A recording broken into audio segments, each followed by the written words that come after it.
กับสบายดีเนาะพ่อแม่พี่น้องทางเมืองลาวฝั่งไทย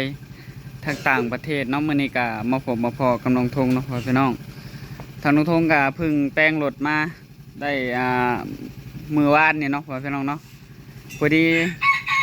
ทางน้องธงก็บ่ได้ลงคลิปหลายมื้อเลยเนาะก็ต้องขอโทษขออภัยใน FC เนาะพอดีมื้อนี้ก็มาเปิดคลิปอยู่ในเฮือนเนาะเปิดคลิปอยู่ในเฮือนนี่แหละมื้อนี้ก็ได้อันนี้ก็ติดรถจักรไว้เนาะติดรถจักรไว้ให้มันอันได้โบราณมันเนาะสร้างเพิ่นบอกให้ติดไว้ให้มันอันนั้นนะให้อันนั้นมันในเนาะแบบลูกสูบมันในให้มันอันแล่นได้สะดวกเนาะเพราะว่ามันยังใหม่อยู่มันยันมันบ่อันนั้นเนาะพ่อพี่น้องโดยโอเคเนาะตอนนี้ก็พอดีมีทางแม่เฒ่าเพิ่นมาขายจิโลมาขายจิโลเนาะเอาโอ้ป้าเพิ่นมาขายจิโลนี่นะเอาสบายดีอะล่ะโอ้ยสบายดีตังนะเป็นอะไรนี่จีดังปิ้งบ่โอ้ยทัดเลยผมป้าจิโลคือลายแท้นี่นะไปขุดเองบ่แม่เฒ่าเฮ้ยไรร้านบ่ขุดให้ไปขุดเอง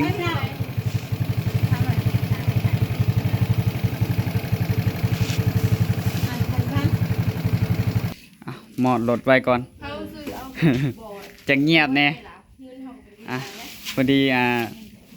ทางแม่เฒ่าเพิ่นมาขายจิโลแล้วก็กระปูหน้าบ่ทางกระปูหน้าเนาะเพิ่นมาขายอีหยังเลยล่ะป้าทางไงล่ะเพิ่นไปเอาเงินอยู่วัดนี่มาเนาะเพิ่นบ้านนี่บ่นักกระโบเพิ่นบ้านว่านนี่แล้วลูกไปเก็บมาใส่ถุงแม่ก็ถือว่า 2-3 มื้อแล้วเนาะทางน้องธงบ่ได้ถ่ายคลิปโอ้รถเพเนาะช่วงนี้ไปใส่บ่ได้พ่อพี่น้องเอ้ยโอ้ตำรวจทุ่งตำรวจให้พาไปตำมันเพตื่มได้ฮะทงเขาได้เจรอนะ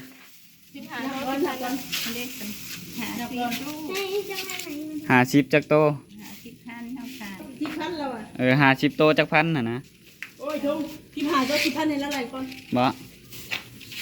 พันหาที่ก็พันนะบูหาที่ก็10,000เขาก็ว่าผิดว่าถูกกันนะสิเอาเท่าไหร่ล่ะจ้ะนับก่อนแล้วนับเงินก่อนเอาจักเท่าอย่าเห็นหรอกเอาสวยแล้วโตละพันเนาะเราขาย10โตไปยังเฮาวัดขาย15โต10,000เนาะบ่เป็นหยังต่างซอยเนาะเฮาก็ได้เอา3,000หน่อยเถอะฮะเอา3,000เนาะแล้วแต่ผู้ซื้อแล้วเนี่ยเจ้ามันมีบ่หลายเฮายังแปลงเดี๋ยวจะผู้ซื้อบ่บางบ่ก็จะโตนี่จะโตนี่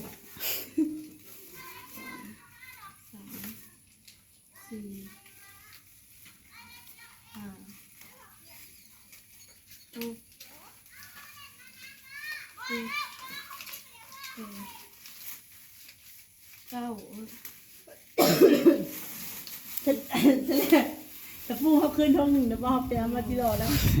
เขาบริษัทบริการเขาคิดว่าผมมีกิโลเอาขึ้นท้องหนึ่งแล้วทา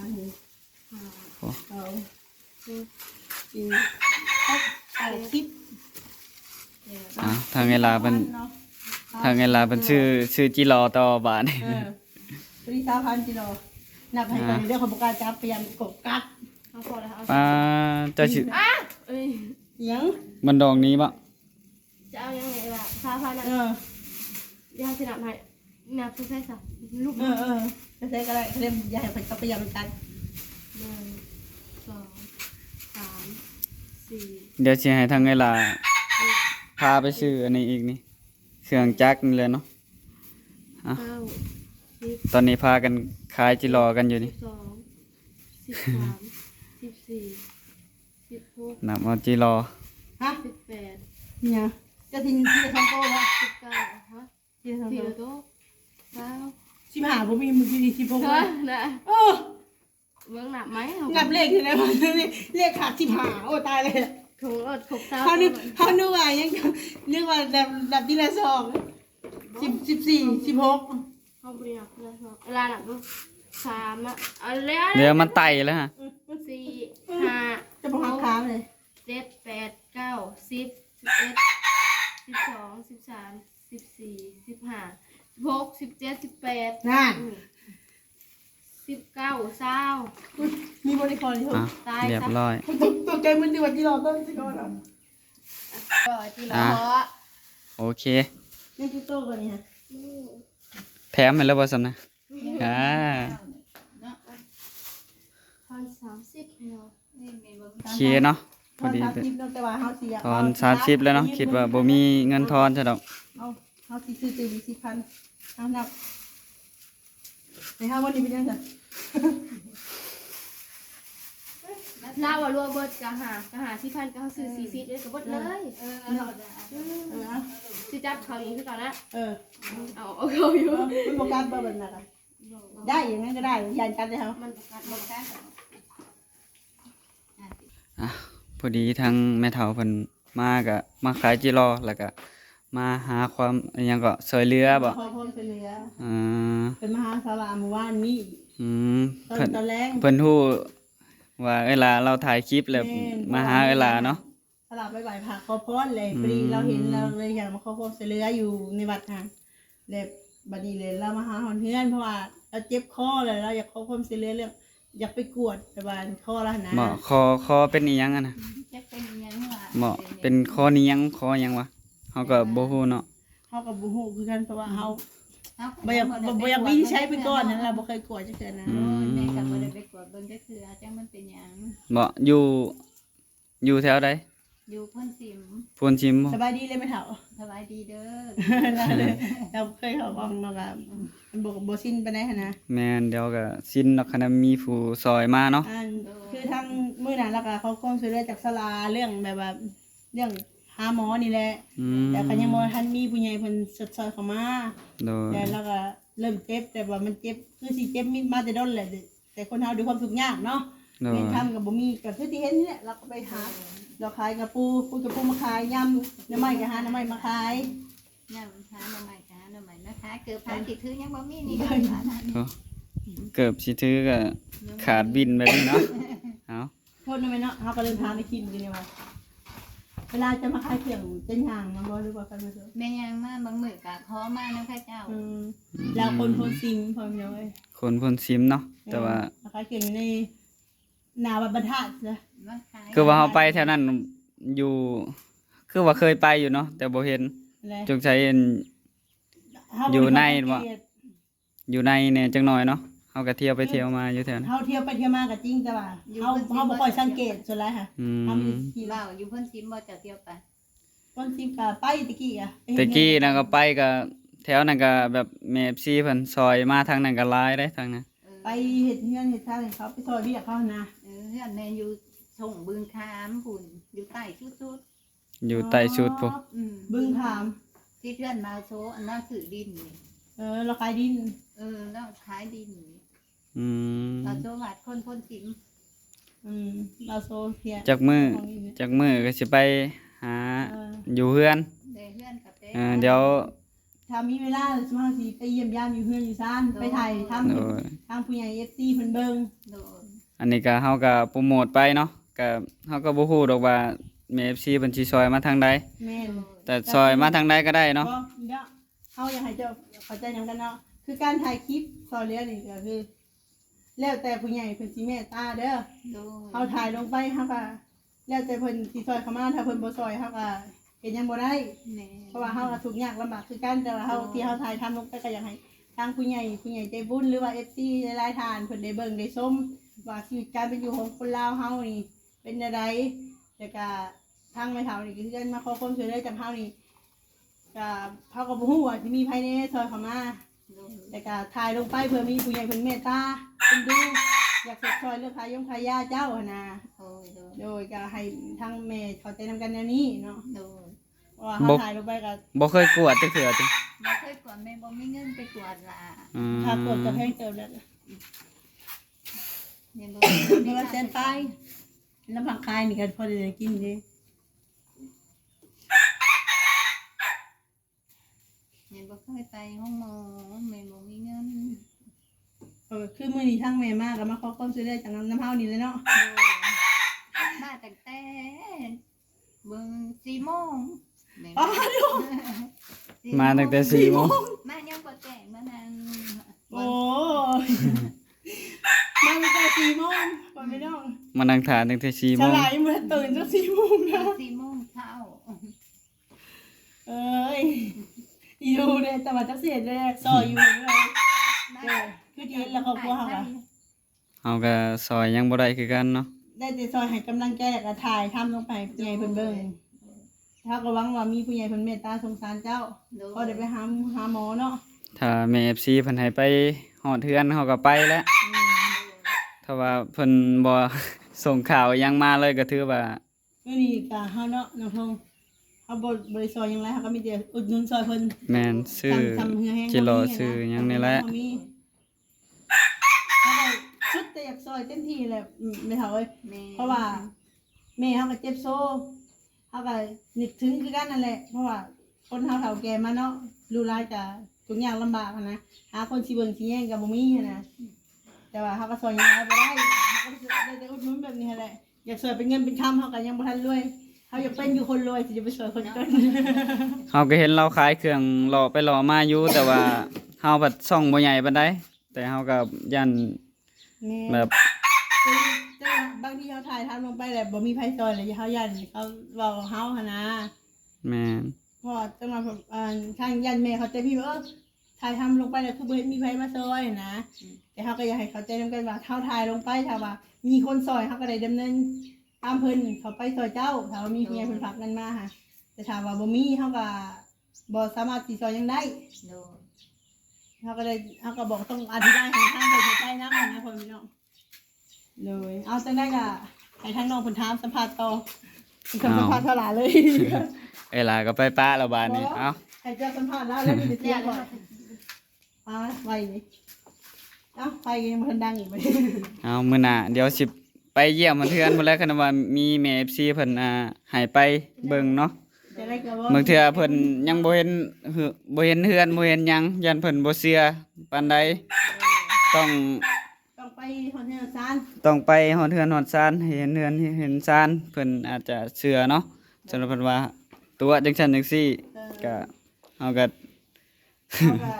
ต้องไปถ่ายทำหอดเฮือนซานแบบว่าเบิ่งชีวิตจริงนะการเป็นอยู่ แม่นนั่นชีวิตจริงเป็นอยู่แบบใดเฮ็ด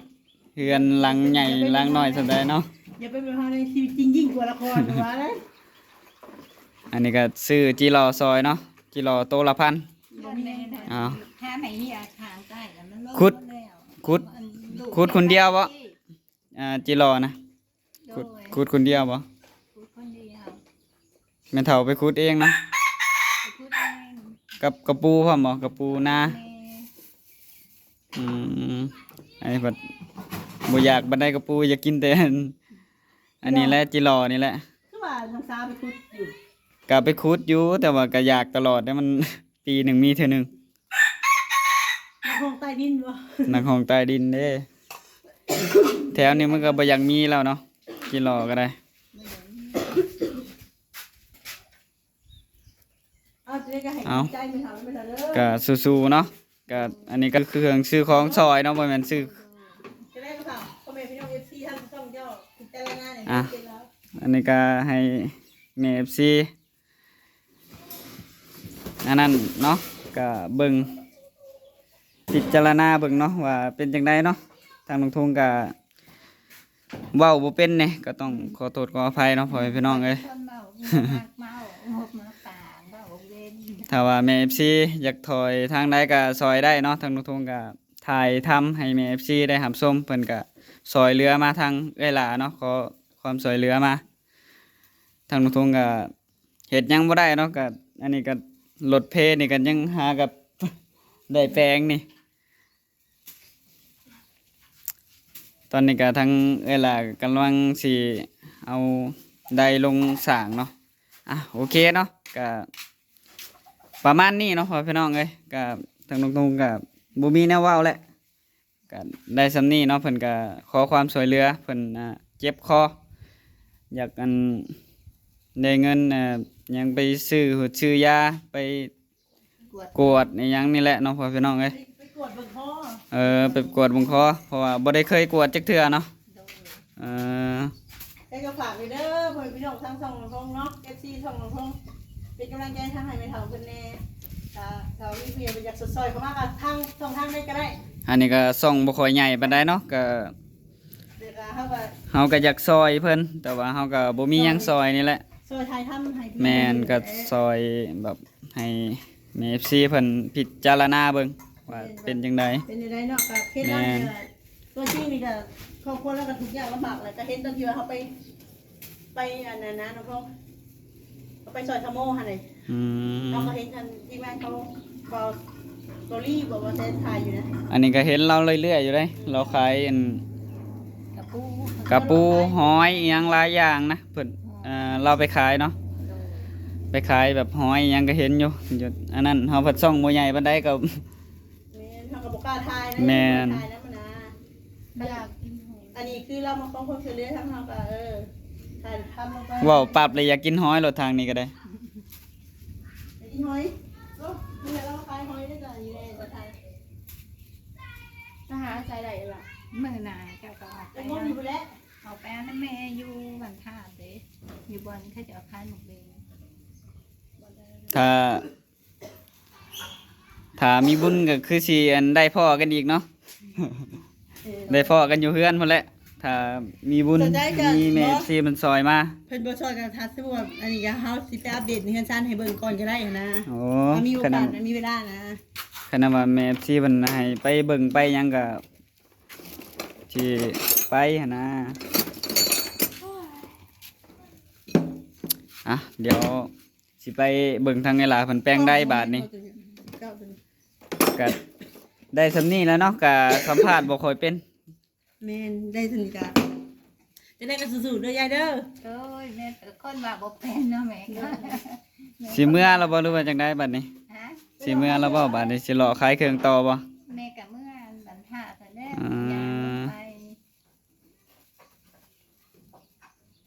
เดี๋ยวแปลงได้ก่อนบาทนี้ก็ถือว่า แรกๆลูกสิลูกไปส่งแม่อยู่บันท่าแล้วสิฮอด ไปส่งเราได้บ่ส่งเราอยู่บรรทัดนี่เจ้านะไปส่งเรานี่ โอ้ยรวย มันบอลเดินท่าแต่แหละ โอ้ยอย่ามาท่าได้ท่าทางนี้ ไปส่งเราแป๊บเดียวเด้อแป๊บเดียวเด้อว่าซั่น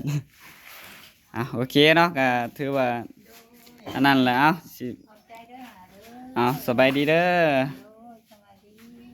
ถ้าว่ามี FC เพิ่นซอยมาก็สิได้พ้อกันอยู่ ดู เดี๋ยวสิมื้อหน้าว่างๆก็สิไปอัปเดตแถวเฮือนเนาะโอเคเดี๋ยวให้ทางน้องสาเพิ่นไปส่งทางแม่เฒ่าเพิ่นเนาะไปเดี๋ยวไปเบิ่งทางใดก่อน อันนี้ก็โหโอเคเนาะพ่อแม่พี่น้องทางน้องทงก็เว้าบ่เป็นเนาะทางแม่เฒ่าเพิ่นอยากขอความช่วยเหลือ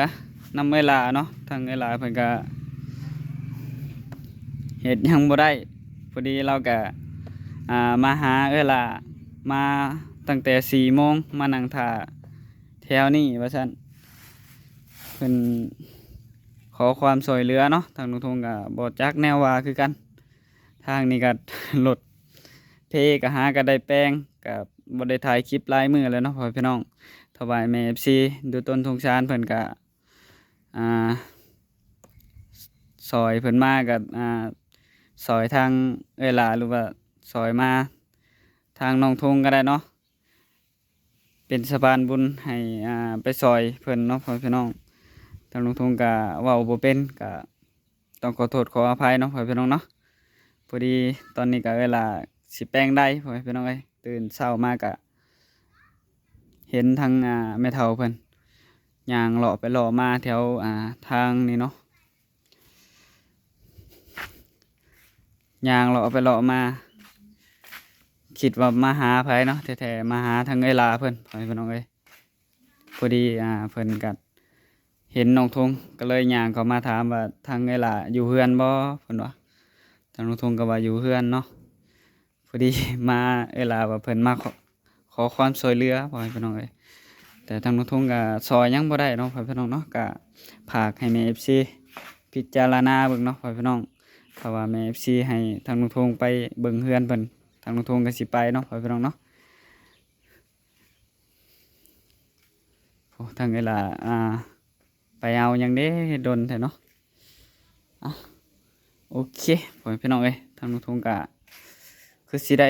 จบคลิปแล้วพ่อแม่พี่น้องเอ้ยตอนนี้ก็ทางเวลาสิแปลงได้พ่อแม่พี่น้องโอ้ตอนนี้ก็กำลังเอาไดน้ำออกมาเนาะพ่อแม่พี่น้องต่อทางน้องทงก็สิขอจบคลิปไปเพียงเท่านี้เนาะพ่อแม่พี่น้องเนาะทางน้องทงว่าผิดพลาดประการใดก็ต้องขอโทษขออภัยนำ FC เบิดสุขุสุคนเนาะทางน้องทงก็บ่ได้ลงคลิปตั้งหลายมื้อเนาะพ่อแม่พี่น้องเนาะก็ต้องขอโทษขออภัยเนาะพ่อแม่พี่น้องโดยเพราะว่าทางน้องทงก็ค่าแต่เบิ่งรถน้ำสร้างเพิ่นพ่อแม่พี่น้องเอ้ยเพิ่นก็ให้ไปซื้อเครื่องซื้อหันซื้อนี่ก็เลยบ่ได้ถ่ายคลิปเนาะน้องสาวมันก็เจ็บหัวเป็นไข้ยังบ่เศร้าอยู่พ่อแม่พี่น้องเอ้ยหลายมื้อเลยยังบ่เศร้าอยู่ยังเจ็บหัวยังเป็นไข้อยู่โอเคเนาะก็ต้องขอขอบคุณเนาะทาง FC เพิ่นสุขุสุคนเนาะที่ติดตามเนาะเพิ่นเจ็บคอเนาะเพิ่นบ่เคยไปกวดจักเทื่อเพิ่นบ่เคยไปกวดเนาะเพิ่นเจ็บคอนี่เนาะพ่อแม่พี่น้องคอเนียงบ่หรือว่าจังไดเนาะทางน้องทงก็บ่ฮู้คือกันพ่อแม่พี่น้องเอ้ยต่อโอเคเนาะทางน้องทงก็ขอขอบคุณเนาะทาง FC เพิ่นสุขุสุคนที่เบิ่งคลิปของน้องทงเนาะทางน้องทงก็มีขากล้องเนาะก็เลยบ่ได้เห็นหน้าน้องทงเนาะพ่อแม่พี่น้องขากล้องน้องทงก็เพแล้วเนาะพ่อแม่พี่น้องเนาะโอเคเนาะทางน้องทงก็สิหาซื้ออยู่พ่อแม่พี่น้องเอ้ยขากล้องก็ได้เพราะว่ามันบ่มีขากล้องเนาะโดยโอเคเนาะทางน้องทงก็สิขอจบคลิปไว้เพียงเท่านี้ขอกล่าวคำว่าสบายดีแม่ FC เบิดสุขสุขคนสบายดี